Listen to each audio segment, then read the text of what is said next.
So to best understand leadership is to go back to the job description of what the social partners are called upon to do. The best document we have as a country, as a people, with great natural endowments is the 1955 clipped down Freedom Charter that says South Africa belongs to all who live in it, black and white. Because most African countries chased their white people. We chose to live with our white people. Conscious, purposeful, deliberate. Then 1996, Rolihlahla Nelson Mandela signs into law the Constitution. I'm talking about job descriptions in the context of leadership. And that Constitution's preamble says, we the people, not the politicians. In the middle, it says, united in our diversity. So you see the richness. Then it promises and guarantees the three freedoms of speech, of association, but the freedom from hunger.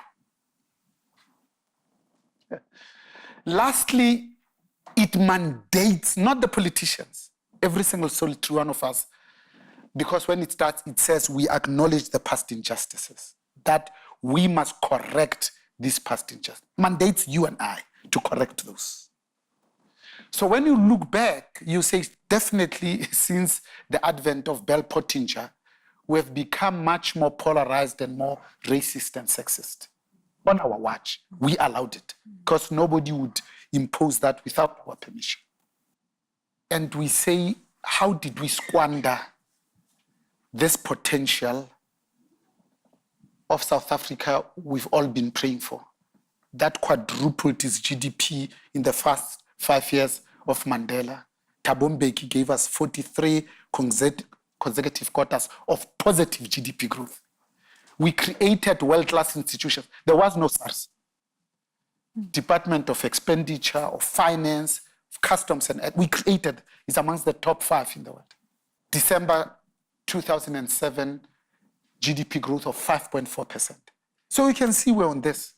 Precipitous drop happens, not in 2009, in 2007 on our way to Polokwane, because that's when we closed the Scorpions. We say our 4 challenges, but we closed the Scorpions. Like George W. Bush says, the 16 people that bombed the Twin Towers, all of them of Saudi origin, and he bombs Iraq and Libya.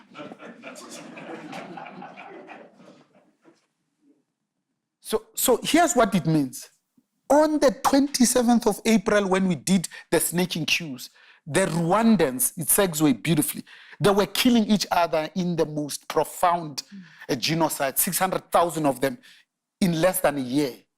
But in 20 years, you get onto their buses, Wi-Fi is free.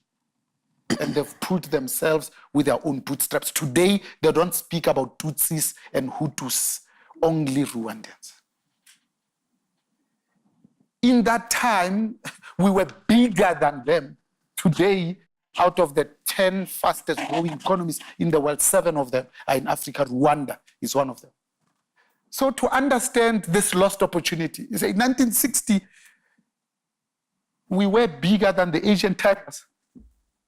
In 2010, they were 5 times bigger than us because they did stuff, we regressed. How did we regress?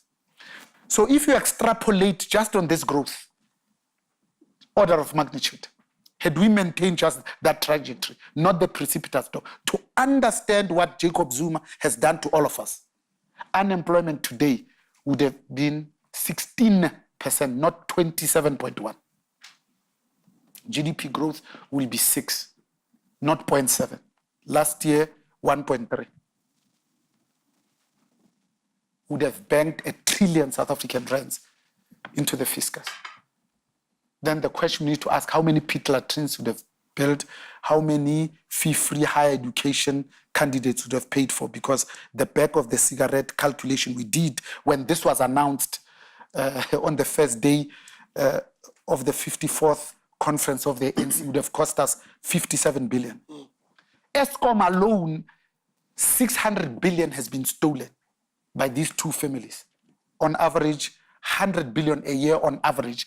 Adam talks about at least But the last 8 years. It happened on our watch. With leaders, with business. That's what I'm coming to. And we allowed it. So we have met the enemy and he is us. Absolutely.